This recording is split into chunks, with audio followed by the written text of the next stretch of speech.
Hey everybody, Amber here, coming to you with the February's Director's Message. We're going to jump right in with celebrating our February birthdays. So we have Shayna B at the CO, she's on the 10th, Michelle G at Wasion on the 14th, as well as Jamie H on the 14th. So, Valentine's birthdays, I love it. Connie B at Napoleon is birthdays on the 19th.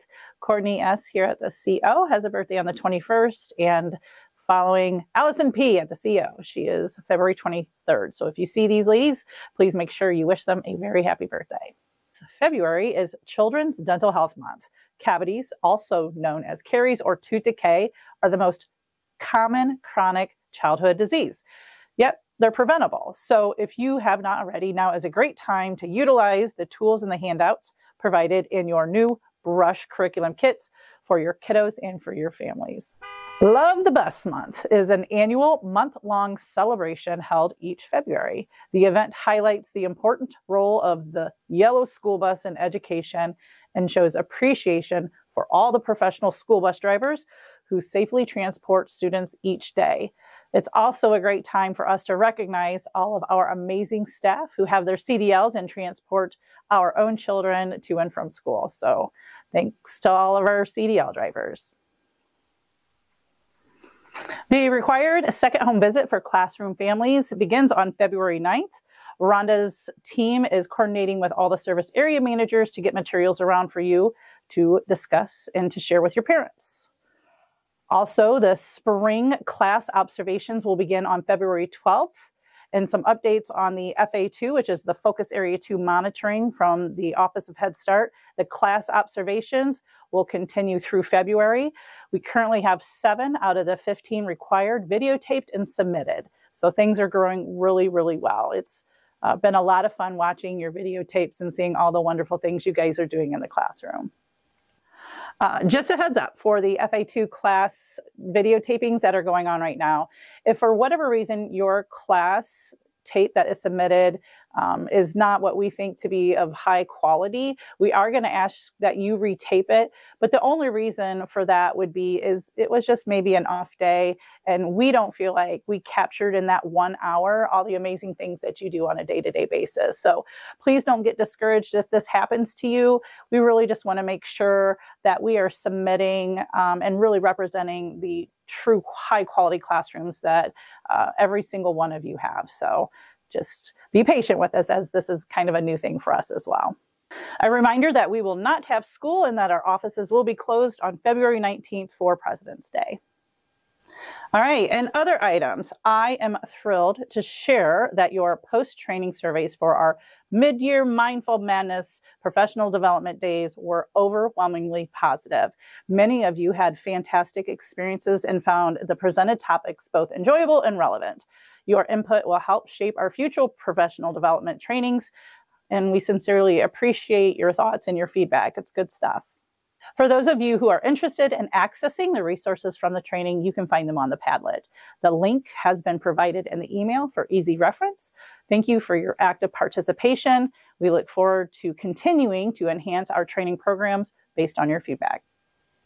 At our last Head Start leadership meeting, we discussed the results of the culture survey that you all completed back in November. All center managers and service area leaders received copies of the results as well as your written feedback. Here is an overview of the results. First, we had positive feedback on recognition, appreciation, and opportunities for professional development. We also saw that communication and collaboration at your centers and in your classrooms was great. A majority of those who took the survey indicated Head Start leadership is effective in fostering a positive culture and a good work-life balance. The areas we scored the lowest in is valuing and listening to the input and concerns of staff. We want to know how to make this better and to make you feel heard. What can our leadership team do to help you feel validated in your concerns? There is a poll on Padlet to help us know how to move forward. A link to the Padlet, again, is in this email. Please utilize that. Talk to us. Tell us what things specifically we can do to help validate and make sure that you guys feel like we're listening to you. It's important to all of us. We have an amazing language resource available to use called Marty. We should be utilizing this program with all of our dual language learning families to help our staff and families overcome any language barriers that may be holding them back from fully participating in our program. There are how-to tools on the Padlet, and every iPad and laptop and even some cell phones have their own login information. If you need that login information, please reach out to Anna and she can get that for you. To show you how easy this program is to use, I'm going to make a test call right now. Okay, so here is my agency issued iPad. As you can see, I already have the app, the Marty app on it. I'm going to go ahead and just click on the app. Right here is my unique username or login information that is associated with this specific iPad. I'm going to go ahead and click sign in. And bam, it takes you to all the different available languages. I'm going to go ahead and just pick Spanish. And then as you will see, it will start to connect you to an operator. The time on this depends on how busy they are, obviously.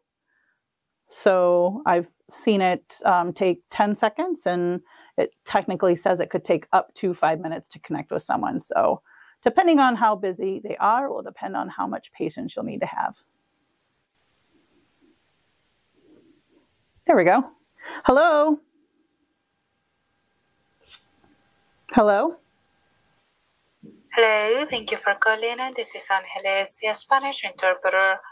ID 002893, and I am happy to assist you. For this section, please speak directly to your patient, speak slowly and pause often so that I may interpret everything completely and accurately. Hi, this is just a test call. We were just testing. Got it. Thank you very much for your time. Have a good day. You too. Have a good one. Bye-bye. So as you can see, it's just a test call, but it really is that simple. So again, depending on how busy or your internet connection, but it's 2-3 taps away from being with a live interpreter who can help you navigate through initial applications, home visits, you name it, it can help. So please utilize this service. As bad weather continues, I wanted to take time to review our disaster weather days policy with you. Both the union and the non-union policies can be reviewed in their entirety on NOCAC's website, and that's nocac.org. The union policy is Article 37 of the union contract, and the non-union policy is 5.01 in the personnel employment section under health and safety. I'm just going to do some highlighted things. So again, feel free to view the full policy on the website, but for now, I just want to highlight some things. So first thing, when a county declares a level 3, where you work, where you have to travel through to get to work, or where you live, you get to stay home with no loss of pay. And that applies to both union and non-union staff. The calamity section of the policy and procedure only applies if the executive director declares it for the agency as a whole, or if your site is closed for at least 4 hours and there are no other work alternatives available. And again, this applies to both union and non-union staff. When classes are canceled due to weather other than a level 3 emergency, employees are not required to report to work after obtaining approval from your supervisor. You can either opt to use your available vacation time, personal time. You can also do no pay, no points, but again, need to have prior permission of a supervisor, and there needs to be no alternative work available. And this specific policy is for union staff employees only. As more centers try out the 4-day work week, I am excited to hear about your experiences. I want to know all about what's working, what could use some tweaks, and everything in between. Your insights are appreciated as this 4-day work week model continues to be explored. I will be hosting a 4-day work week follow-up virtual meetings in mid-March, looking to gather your thoughts, your experiences, so that I can take that input to our NOCAC directors meeting, where Angie Franklin is weighing the pros and the cons of this potential change for the agency as a whole. Be sure to keep track of the positive impacts, changes that you've made, and any challenges or victories that you've encountered. Your feedback will help shape the future of our work week structure. So keep an eye on your inbox for a meeting invite from Anna as March draws closer. And that's all I have for February. I hope you guys have a wonderful week. Keep up the good work, and I will talk to you all soon. Have a great day.